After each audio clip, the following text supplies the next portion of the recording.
Es un gusto tener con nosotros a José María Catalá. Él está invitado como conferencista central del tercer Coloquio Internacional de Cine Documental. José María Catalá es catedrático de Comunicación Audiovisual, doctor en Ciencias de la Comunicación por la Universidad Autónoma de Barcelona, licenciado en Historia Moderna y Contemporánea por la Universidad de Barcelona, Master of Arts in Field Theory por la Universidad del Estado de San Francisco. Joseph ha sido ganador de varios premios por su trabajo de investigación en el campo del cine. Es autor de importantes libros como La imagen compleja, La imagen interfaz, Estética del cine ensayo de Montaigne a Godard y muchos otros. También es profesor de estudios visuales en la Universidad Autónoma de Barcelona. Es director académico del Máster de Documental Creativo y actualmente es decano de la Facultad de Ciencias de la Comunicación de la Universidad Autónoma de Barcelona. Bueno, Joseph, yo quería empezar esta entrevista preguntándote por un enunciado polémico que lanzaste en tu conferencia, que es esta idea de que el documental es una forma del mundo del ayer y que el mundo ha cambiado mucho y de alguna manera el documental clásico ya no es capaz de dar cuenta de estos cambios contemporáneos. Quisiera un poco que desarrolles esta idea, por favor.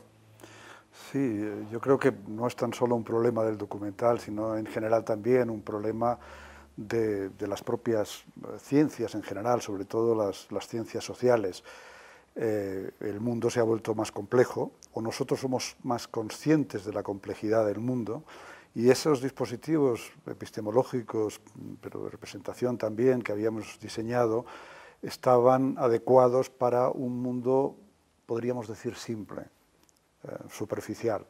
Por lo tanto, necesitamos nuevos instrumentos en este sentido. El documental sería quizá el ejemplo más relevante porque dentro del propio documental se ha producido un cambio muy drástico que parece contradecir los postulados del documental clásico.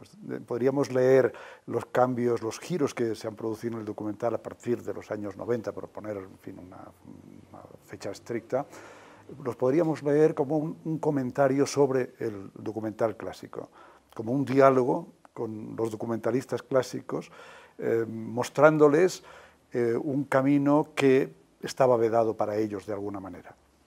También es cierto que cuando descubrimos estas nuevas facetas, estos nuevos instrumentos, entonces podemos regresar a la historia del documental y ver que ahí había habido ya pioneros de esas cuestiones que hemos encontrado después. Lo que ocurre es que, claro, como siempre pasa en estos casos, esas acciones se producían un poco en el vacío del público, de los teóricos y muchas veces del propio documentalista que no era consciente exactamente de lo que estaba haciendo. Un ejemplo que he puesto yo muchas veces es el caso de Jean Vigo y A propos de Nice, que ha pasado por ser un documental sobre una ciudad cuando en realidad es un documental subjetivo. Claro, lo vemos ahora porque ahora sabemos cuáles son esas dimensiones de la subjetividad y podemos ver que Vigo estaba hablando de sí mismo a través de Niza. Por lo tanto, esa contraposición que permite que no anulemos tampoco todo lo que el documentalismo clásico ha hecho, es una manera muy efectiva de ver qué suponen esos nuevos avances. Pero básicamente yo creo que el eje central está en el concepto de complejidad. Es decir, en el momento que nos damos cuenta de que hemos pasado de una era de la simplicidad, en el que en general las ciencias nos habían sumergido, es decir, pensar que las cosas eran simples y que bastaba ir desbrozando para llegar a puntos muy concretos, ¿no? Fueran los hechos o fueran cápsulas, digamos, de los fenómenos, y que una vez llegado allá ya los podíamos ir almacenando en nuestro conocimiento, pasar de eso a darnos cuenta de que no existe ese reducto, sino que todo está conectado y que hay capas y capas y que por lo tanto nos vemos obligados a transitar por todo ello y que el conocimiento es ese tránsito, lo cual nos llevaría al concepto de ensayo. Esa es la frontera entre un ámbito y otro. Claro, digamos, para un mundo complejo se necesitaría formas de representación complejas, un poco sería la idea, ¿no? Exactamente. Con la diferencia de que, podríamos decir, en el mundo simple, las formas de representación simple simples, estaban como muy adecuadas en el sentido de que eran esos dos focos simples que se aunaban. Cuando entramos en la parte de la complejidad no puedes decir exactamente qué son las formas complejas. Me refiero, no hay unas formas concretas que dices estas se adaptan a la complejidad. Se abren las formas también. Y entonces es un continuo descubrimiento de nuevas formas. En este sentido, lo que hay es una forma, digamos, de representación para cada cosa que quieres representar, ¿no? Y esa forma de representación te abre esos fenómenos, pero esos. Entonces necesitas nuevas formas para nuevos fenómenos. Por lo tanto, no puedes decir ahora hay unos dispositivos que son de esta manera porque se adecuan a esto, sino que lo que hay es una apertura y es una constante, exacta, una pluralidad, un constante descubrimiento. Digamos, es una situación más difícil porque obliga a un mayor trabajo, mientras que antes, y estoy hablando de antes, pero en realidad ese antes no ha terminado todavía, ¿eh? Yo creo que precisamente en la academia somos todavía prisioneros de muchas metodologías y de muchos conceptos estrictos que queremos aplicar mecánicamente, que demuestran que ese antes no ha terminado, que continúa. Pero antes, podríamos decir, uno tenía un método, adoptaba una metodología y esa metodología trabajaba efectivamente en una dirección y le daba unos resultados precisos. Ahora no hay una metodología, a lo mejor es un conjunto de metodologías o un descubrimiento de las metodologías para aquello que quieres hacer. Ventajas e inconvenientes hay en los dos lados. En el otro lado los resultados eran muy efectivos, muy ciertos, muy palpables, pero eran muy unilaterales. Ahora, por el contrario, son más difusos, pero también son más ricos. Ajá. Dentro de esta pluralidad que se mueve el documental contemporáneo para responder a esa complejidad, tú has hecho una especie de mapeo de posibles giros. Has hablado del giro subjetivo, luego del giro reflexivo, el giro emocional, el giro imaginario. Me gustaría que quizás puedas conceptualizar un poco estos giros, quizás poner unos ejemplos de este tipo de giros en términos de películas. Sí, en principio deberíamos pensar por qué giros, ¿no? Es un concepto que, en fin, se ha impuesto porque se habló también del giro lingüístico en un momento. Los giros quizá podríamos oponerlos a los modos. Nichols hablaba de modos, que eran modos dentro de un ámbito general que era el documental. Claro, el giro implica algo más que el modo, es un cambio mucho más drástico. Es decir, en cada uno de los giros es como si volviéramos a inventar el documental, mientras que antes esto no sucedía. Por lo tanto, debemos reparar en esa cuestión del giro. Está muy aceptado el giro subjetivo. En este sentido, creo que además es el que abre el nuevo documental. Realmente la puerta que abre el nuevo documental es esta entrada por la subjetividad. No sé hasta qué punto, digamos, se ha popularizado el concepto de giro reflexivo, pero que tiene que ver con el film ensayo y con una actitud reflexiva de todas las propuestas. Porque vemos claramente que las propuestas, sean las que sean, siempre en el fondo hay una voluntad de reflexionar sobre la realidad. Por lo tanto, el giro reflexivo está ahí. El giro subjetivo, en fin, los films autobiográficos, los propios films biográficos, el interés por el cine familiar, por las películas familiares, todo esto nos introduce en esta subjetividad. Los ejemplos, en fin, los conocemos todos, ¿no? En el caso del giro reflexivo, aparte de esta, digamos, de esta cuestión general que de alguna manera baña a todo el nuevo documental, está el film ensayo. Entonces, no sé, los film ensayos desde...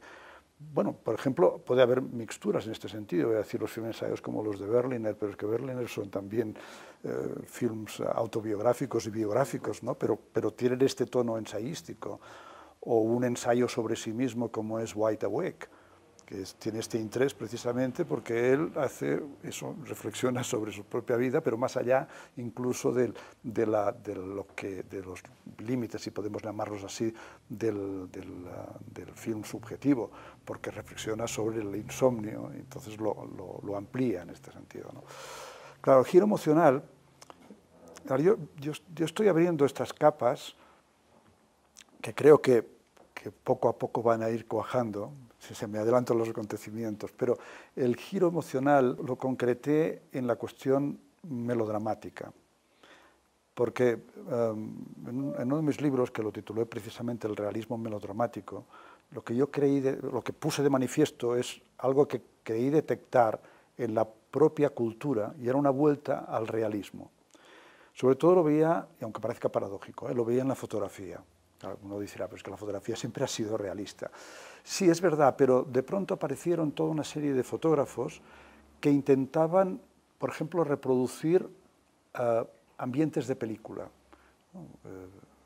Grison, no sé, se me ocurren ahora los nombres, pero no importa demasiado, ¿no? Es decir, se trataba de una vuelta al realismo, pero que pasaba a través del cine, y sobre todo de la iluminación cinematográfica.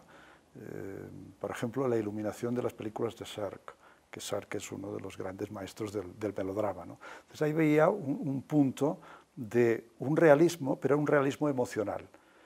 Y esas emociones muchas veces eran tan exacerbadas que podían considerarse melodramáticas, ¿no? Claro, en el documental esto era más difícil, pero en el cine, el giro subjetivo, había algunos casos en los que ese interés por la emoción, por la subjetividad, hacía subir las emociones en primer término, y se podía considerar que había algo más allí, que había una voluntad de expresar las emociones de manera formal, por ejemplo, como hacían estos fotógrafos. Por lo tanto, el nuevo realismo, ese realismo, digamos, que superaba las vanguardias, era un realismo del exceso, quizá precisamente porque se trataba de poner de manifiesto muchas de las cualidades de la realidad que el realismo stricto sensu, podríamos decir, dejaba como aletargadas, como en un segundo término, ¿no? El realismo clásico es el realismo de la mímesis, y por lo tanto de la reproducción de lo que se ve. Pero claro, lo que se ve muchas veces está preñado de otros elementos que es necesario ponerlos de manifiesto. Entonces este realismo melodramático lo que ponía era de manifiesto esto a través del exceso. Y bueno, pues había algunos documentales, algunos documentales de Guérin, Tren de sombras, falso documental, pero con una historia melodramática en el centro, que es falsa, pero que está reconstruida a través de los residuos, de los restos, digamos, de unas películas. Era un ejemplo muy claro en este sentido. ¿Y el giro imaginario? El giro imaginario sería todo este ámbito del nuevo documental, de estos nuevos géneros del documental, podríamos decir. El documental de animación, ¿no? La novela gráfica documental. No sé, incluso en algunos casos ha habido, pues eso, un videojuego documental. Es decir, que el documental, la idea de la mirada documental, de la estructura documental, del imaginario del documental, se proyecta en medios que en principio no están relacionados directamente con la realidad, tal como estaba relacionado el documental clásico, que la relación era fotográfica o neofotográfica, podríamos decir, ¿no? Por lo tanto, es el impulso fotográfico el que llega al documental y que el documental acarrea, y sigue habiendo, por lo tanto, ese nexo directo con la realidad específica, ¿no? En cambio, estos otros géneros tienen una mirada documental y una voluntad documental, pero en cambio utilizan otros elementos que están ligados con la imaginación. Aquí estarían los elementos imaginarios. Claro, también podríamos hablar aquí de toda la nueva tendencia de las webs documentales, que tan interesantes son y que tan relacionadas están con el ensayo, porque lo que en el ensayo expresa linealmente, pero la riqueza de enunciación del ensayo se expande de pronto en el espacio, en la web documental, y organiza estas especies de conexiones, etcétera, etcétera. Por lo tanto, ahí, en el punto de que hay que encontrar sistemas de interfaz que sean capaces de expresar los contenidos o las relaciones entre estos contenidos, hace que la imaginación tenga que estar en primer término. Entonces ahí estaría el giro imaginario. Y ahora en el seminario, en el coloquio, Tú nos has puesto otra tarea para pensar y es la posibilidad de pensar en un giro alucinatorio. Has hablado de dos categorías muy inquietantes y provocativas, que es el de etnografías alucinadas y el onirismo epistemológico. Ahí tenemos dos conceptos que me gustaría que desarrolles. Aquí abrimos un nuevo territorio. En realidad he dicho antes que todos estos nuevos giros eran giros drásticos y que por lo tanto abrían territorios, pero aquí sí que realmente estamos abriendo un nuevo territorio. El concepto de alucinación estaría ligado a la locura, nos llevaría a pensar si de alguna manera nuestras sociedades, sobre todo las sociedades occidentales avanzadas, estoy poniendo el punto de mira en Estados Unidos, que nos adelanta en todo este tiempo, no han entrado en un punto que realmente puede equipararse a patologías del pasado. O sea, es una sociedad paranoica, por ejemplo. Claro, cuando antes hablábamos de paranoia, estábamos hablando de enfermedad mental, pero ahora tenemos una paranoia social. Entonces, claro, si la paranoia social ya no puede considerarse estrictamente enfermedad, es un punto en el que los conceptos de la enfermedad se han incrustado en el proceder social, político, porque también hay cuestiones ideológicas ahí. Y eso es lo que me hizo pensar a mí en la aparición de miradas que tuvieran que ver con esto, que por lo tanto no estuvieran ligadas a la patología, sino a la manera en que esa patología se ha convertido en instrumentos de estructuración social y de pensamiento y de imaginación. Y claro, vi, sobre todo, empezando a estudiar a Herzog, ¿no? Porque tuve que escribir un artículo sobre el paisaje en Herzog. Y entonces ahí me di cuenta de que Herzog realmente estaba provocando paisajes alucinantes. Claro, él no lo hablaba así, en todo caso, tampoco lo relacionaba demasiado con los paisajes del romanticismo, porque él no quería que siempre estaba diciendo que no quiere que lo liguen con el romanticismo, pero tiene mucho que ver con los paisajes románticos. Pero en cualquier caso, lo que está haciendo es hace aparecer en el paisaje toda una serie de elementos, de contenidos, de emociones que en realidad el paisaje en sí no los contiene. También esto nos tendría que informar sobre el hecho de que el paisaje es siempre una construcción. O sea, la naturaleza no construye paisajes, lo construimos nosotros los paisajes, ¿no? Y le añadimos eso. Pero claro, esa es una cuestión. Entonces hay una labor, digamos, del documentalista, incluso del fotógrafo documentalista, y ya lo ha sabido, Ansel Adams, por ejemplo, de hacer aparecer esa cuestión que tiene el paisaje emocionalmente preñado. Claro, ahí entramos en ese territorio, es decir, entonces estás haciendo aparecer imágenes que realmente son imágenes que van más allá de lo que está en la realidad. Son imágenes que producen un mundo, de cierta manera, alucinante. Claro, esa es una parte, y eso sería bueno, lo que nos llevaría a las etnografías alucinadas, pero también en el caso del archivo. Claro, claro. El caso del archivo también es una investigación sobre el archivo en el que de pronto las imágenes de ese archivo, en ellas aparece algo más que lo que las imágenes contienen. Y ya sea porque el documentalista que las utiliza, el que utiliza la imagen, el metraje encontrado, o cualquier persona que está utilizando el archivo, de pronto ve reflejado allí algo que le suscita atención, ¿no? El caso de Barbour es muy claro en este sentido. El trabajo que hacía con el Atlas Mnemosine se basaba básicamente en esto, en impresiones de las imágenes que iba encontrando. Esas imágenes tenían una determinada categoría artística, histórica, etc.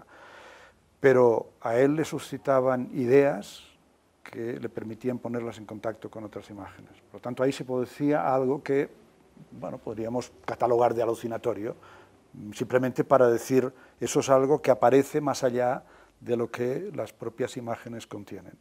Entonces, bueno, en este sentido yo intenté poner, digamos, en contacto el mundo de la etnografía dirigida a la propia realidad, en el caso del paisaje sería un ejemplo, pero podríamos aplicarlo a otros ámbitos, y el caso del archivo. En ambos casos haciendo aparecer algo que podríamos calificar también o alucinatorio o de fantasmático. O sea, la película de Sousa, Naturaleza Muerta, me ha hecho pensar precisamente en ese otro concepto del onirismo epistemológico, porque de Sousa resulta que, claro, ella tiene toda una serie de imágenes muy potentes producidas por la propia dictadura portuguesa de Oliveira Salazar. Y ella se plantea, con estas imágenes yo realmente puedo hacer algo, porque claro, son imágenes de la propia dictadura. Cerradas, claro. Cerradas, en principio piensa que sería mucho mejor tener imágenes de la oposición, pero yo creo que no, y yo creo que se da cuenta. Las imágenes de la oposición serían imágenes ya sabidas. No nos dirían nada de lo que ya no supiéramos, porque evidentemente sabemos la forma, si es que se pudieran producir, cómo podrían estar producidas, sabemos digamos, el vector ideológico que las mueve, etc. Pero en cambio las de la dictadura son imágenes que esconden muchas cosas, porque han sido producidas para otra cuestión. Por ejemplo, las imágenes antropométricas de los detenidos, ¿no? De frente, de los perfiles, etc. Y sobre todo las imágenes que la dictadura hacía para celebrarse a sí misma. Imágenes celebratorias, imágenes de acontecimientos. Ahí esa superficie, digamos, celebratoria está escondiendo lo terrible de la dictadura. Entonces, ¿qué hace de Sousa? Oniriza las imágenes, o sea, las convierte en un sueño. El hecho de hacerlas en ralentí, una cámara lenta, hace que los gestos cobren una relevancia que cuando la imagen pasa a la velocidad normal no tiene. O sea, la expresión de pronto no es que se inmovilice, es todo lo contrario. Se pone en movimiento, pero se pone en movimiento dando una capacidad de expresión de lo siniestro que hay allá. Entonces, con esta aplicación de ese onirismo que la propia música también introduce, hace que comprendamos lo de siniestro que tenía la dictadura.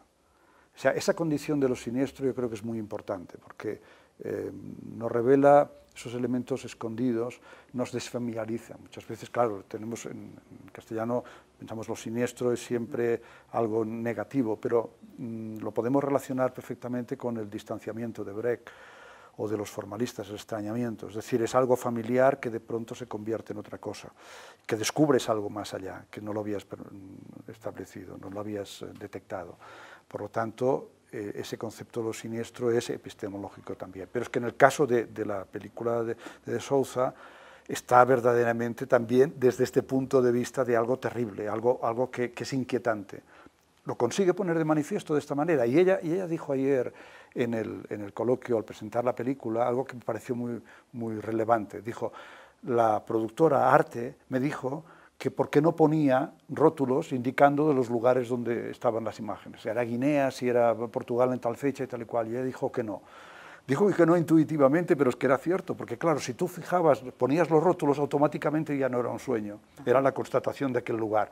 Al sacar los rótulos, aquello era inquietante, no sabías el lugar que era, pero no importaba, porque lo que importaba era precisamente esta cuestión emocional, ese punto que surgía desde detrás de lo que la dictadura quería hacer y que te ponía los pelos de punta.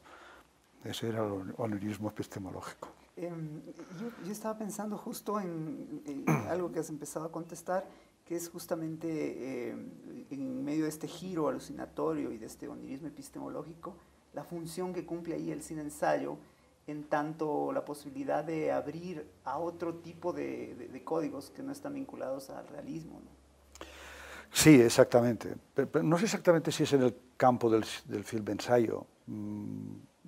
Cualquiera de estos campos, cualquiera de estos giros podría desarrollar este punto alucinatorio. Si volvemos otra vez a la cuestión del melodrama y volvemos otra vez a estos fotógrafos que te decía yo, que estaban copiando situaciones cinematográficas, pero no copiando exactamente, sino, digamos, comentando un determinado ambiente, un determinado tipo de fotografía, muchas veces relacionadas con la muerte, porque en alguna de estas fotografías está presente la muerte de alguna manera.